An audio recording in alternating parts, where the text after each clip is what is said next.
She gave her best friend her old clothes out of love, but what happened next will shock you. Here is her old clothes. I want her life. I want everything that belongs to her. Blessing and Titi grew up like twins even though they were not born from the same womb. From childhood, they ate from the same plate, slept on the same mat, went to the same school, and fought the same fights. People in the village did not even bother asking who was whose daughter. They simply called them the two sisters. Their mothers became close because of them. When one child was sick, the other mother stayed awake too. When school fees were hard, they planned together. They shared joy, they shared tears, they shared everything. But what people did not know was that even as children, something dark was growing quietly inside Titi. Blessing was not the prettiest girl in the village, but life always chose her. Even when they wore the same dress, people noticed Blessing first. Teachers liked her. Opportunities followed her. Luck rested on her shoulder like it was a friend. Titi watched all of it. She smiled. But inside, something bitter lived there. As they grew older, the difference became louder. Blessing went to the city, struggled, hustled, prayed, cried, and one day her life changed. She got a job in a big company. Not just a job, a powerful position. She ran back home, told her mother and told Titi.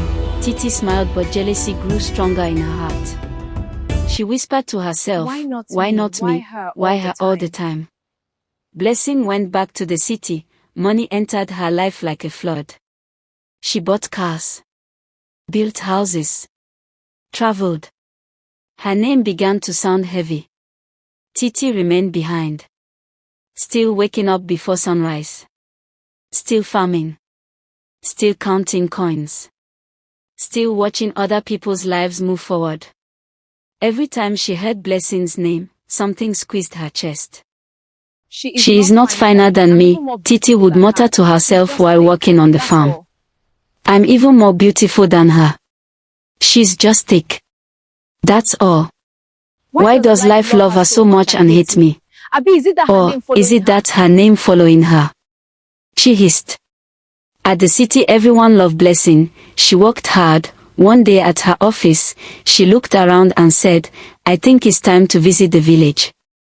When Blessing finally drove back to the village in her car, dust rising behind her like celebration, the whole community ran out. Her mother fell on the floor with excitement shouting, see my Blessing. People shouted her name. Children chased the car. Elders prayed for her. Titi stood among them, clapping slowly, smiling slowly. But inside her head, another voice spoke. So this is how she has left me behind. Look at her shining like the world belongs to her. That night, Titi did not sleep. She remembered how they used to dream together. How they promised to rise together. How Blessing now had everything, money, respect, a good man, a future, while she had nothing. She pressed her pillow hard and whispered into the darkness. One day, I will collect my own share. Blessing noticed the change. She teased Titi, fine girl. Didn't you miss me? Why are you looking pale and sad? Blessing noticed how Titi was quieter. Her smile no longer reached her eyes. Sometimes she stared too long. Sometimes she sighed for no reason. But Blessing ignored it. She trusted Titi with her life. That night her mother had a dream. In the dream, she saw her daughter standing in the middle of a large crowd, naked and confused. Her clothes were piled on the ground and burning. From a distance, a woman was laughing while picking the ashes. Blessing's mother woke up shaking. Her heart was beating fast. She sat up on the bed and prayed. Before Blessing returned to the city, her mother called her aside. My daughter, she said softly, I saw something in my dream. Promise me you will never give anybody your old clothes. Not even someone you love. Blessing laughed. Mommy, I beg, it's just clothes. Her mother held her hand tightly. Promise me. Blessing promised, but she did not believe. She took Titi back to the city with her, wanting to help her start life. She introduced her to Frank, her fiancé. A good man. Kind. Gentle. Loving. Titi watched the way Frank treated Blessing with love. And something inside her snapped. At night, while Blessing slept peacefully, Titi lay awake staring at the ceiling, whispering things only darkness could hear. She has money. She has love. She has love. And I have nothing. She has I luck. hate her so much. Who does she think And she I have is? nothing. I hate her so much. Who does she think she is? Her jealousy grew teeth. When Blessing offered her a job at the company, Titi refused. I want my own business, she said sweetly. Blessing gave her money. No questions asked. Still, it was not enough. Titi wanted everything Blessing had. The money. The man. The life. The destiny. One night, scrolling through her TikTok, Titi saw a video. A man. Dark glasses. Deep voice. If you want to collect what belongs to another person, come. Her heart beat fast. Maybe this can be my only chance to teach this girl a lesson. I deserve a good and better life too. She planned and traveled. She visited him. The seer listened quietly. Baba. She thinks she is more beautiful than me. She is even offering me Titi, a job in her useless company. Baba, I want everything. I want her life. I want everything she owns. The seer then smiled. Bring her old clothes, he said. Every 2 weeks. Every 2 weeks. Titi's hands trembled. What will happen to her? She asked. He leaned closer. Slowly, she will lose everything. Slowly, she will lose everything. Every 2 weeks, and you will gain. Clothes. Every 2 weeks, make sure you bring her old clothes, the one she willingly gave to you. Don't steal it. Don't steal it. Just ask and let her. Don't force it. Just ask and let her give it to you. Titi smiled for the first time in weeks. From that day, she changed strategy. She became sweeter. Kinder. More caring. Blessing, my sister. My sweet sister. You are looking good. And you smell like money. Come and give me your old clothes, she told Blessing. So I can look good as well. Blessing laughed. You this girl, that one is small thing. Come with me. She selected some of her expensive designer's clothes and gave her freely. She did not know she was handing over her life piece by piece. That was the beginning. Slowly it began. The first thing Blessing lost was sleep. Not suddenly. Not violently. It started gently, like something tapping her spirit at night. She would close her eyes and feel washed. Not by a person. By something old. The first dream came quietly. Blessing saw herself standing in a long empty road. No houses. No people. Just darkness stretching forward. She tried to move but her legs felt heavy like they were sinking into the ground. Then she heard breathing behind her. Slow. Dry. Hungry. She turned and saw an old man. His back was bent. His skin looked cracked like dry earth. His eyes were deep and empty like holes. He was smiling, but it was not a human smile. He began to chase her. Blessing ran, screaming, crying, begging, but her voice refused to come out.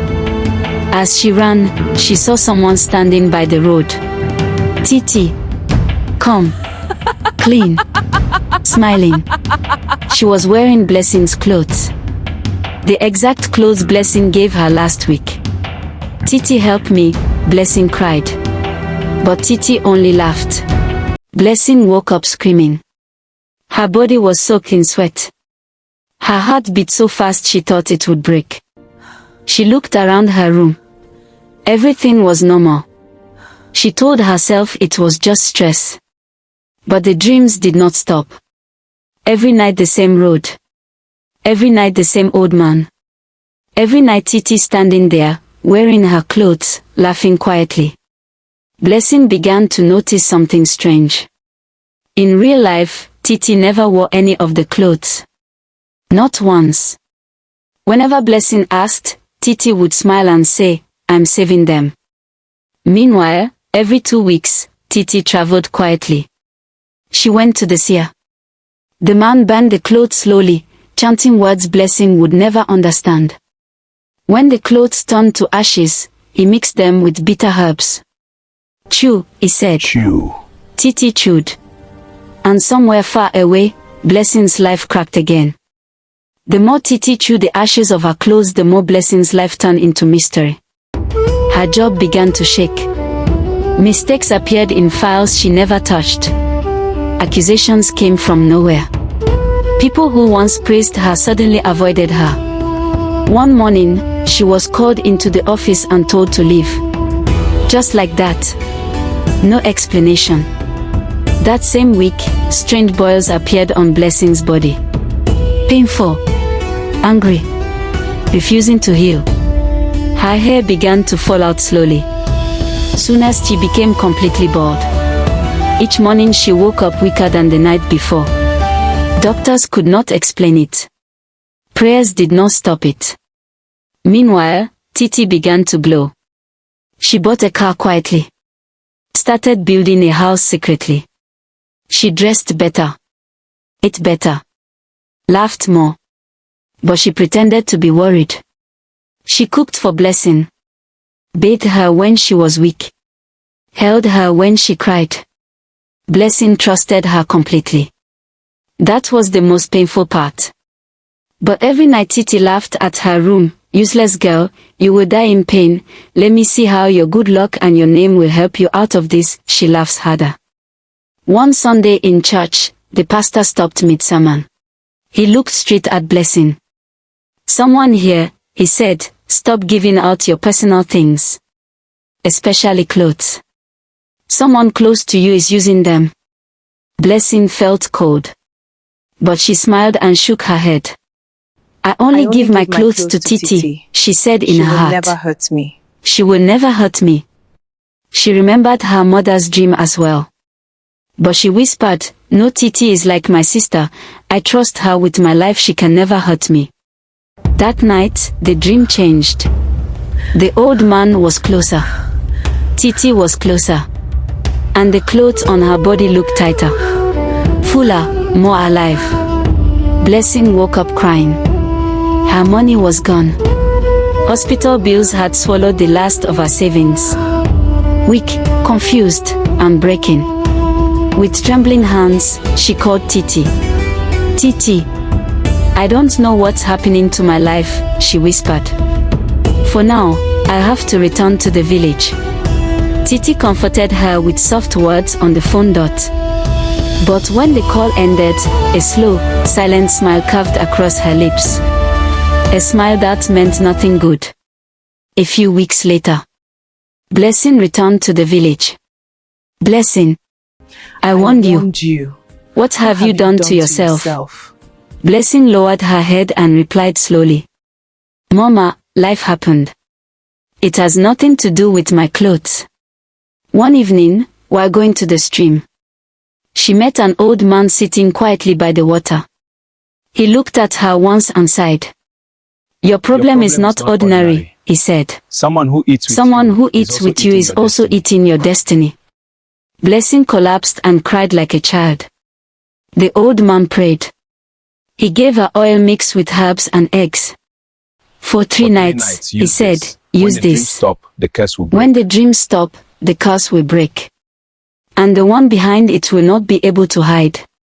That night, Blessing used the oil. Far away, Titi became restless. She could not sleep. She could not breathe well. Her heart beat wildly. She ran to the seer.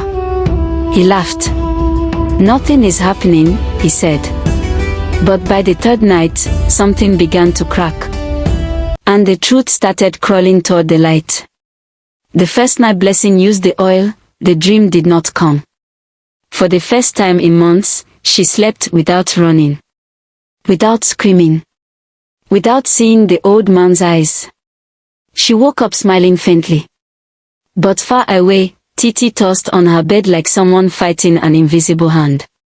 Her chest felt tight. Her mouth tasted bitter. Sweat soaked her clothes. She sat up suddenly, gasping for air. By morning, she was restless. The second night, Blessing used the oil again and ate the eggs as instructed. The dream disappeared completely. That same night, Titi screamed in her sleep. She saw fire. She saw clothes burning. She saw Blessing standing in front of her, whole again, smiling. She woke up crying and ran straight to the seer. He listened, then laughed louder than before. It means she has started protection, he said. Finish the last ashes. Finish the Make last sure you ashes. Eat it all. Everything will. Make sure you eat it all, he shouted. Everything will end. Titi nodded, shaking. On the third night, Blessing used the oil for the final time. And something snapped. Titi collapsed in her room. She screamed Blessing's name over and over. She scratched her body until blood came out. Her mouth spoke words she did not plan to say. They are burning the clothes. I chewed the ashes. I wanted your life, your man, everything. Her mother rushed in, shocked. Titi, what's going on? What clothes? What ashes? She cried. Titi cried louder. Mama, Blessing, take me to Blessing. By morning, she could no longer hide it. She came to Blessing's house, shaking like a leaf. Body burning like she was lit up with fire. The moment she saw Blessing, she fell flat on the ground. I'm sorry, she screamed. Sorry. I wanted everything you had. I was jealous. I was jealous. Your clothes. I used your clothes. I gave them to a seer. I destroyed your life. The compound went silent. Blessing stood frozen. Titi, why? You were not just my friend. Not just my friend. I took you like a sister. I was ready to give you the whole world. The pain hit her slowly. Not anger. Not shouting. Betrayal. Her mother wept loudly. Neighbors gathered. The truth spread like fire. That same day, Titi led them to the seer's place. The man tried to run. He did not get far. When the remaining ashes were destroyed, something changed. Blessing felt light. That night, she slept peacefully. Days passed. The boils dried. Her hair stopped falling. Her strength returned. Slowly, her life began to rebuild. But Titi's own life collapsed. Everything she gained vanished. The car disappeared. The house stopped. Money finished. Shame followed her everywhere. Blessing forgave her. But she never trusted her again. Before she left the village, Blessing stood in front of everyone. Never give out your personal things carelessly, she said. Especially clothes. Not everyone smiling with you wants you to win. From that day, the story spread. And whenever someone wants to give out old clothes, a voice always warns them. Remember Blessing. Thanks for watching. Subscribe, like, follow, comment and share for more interesting African tale stories.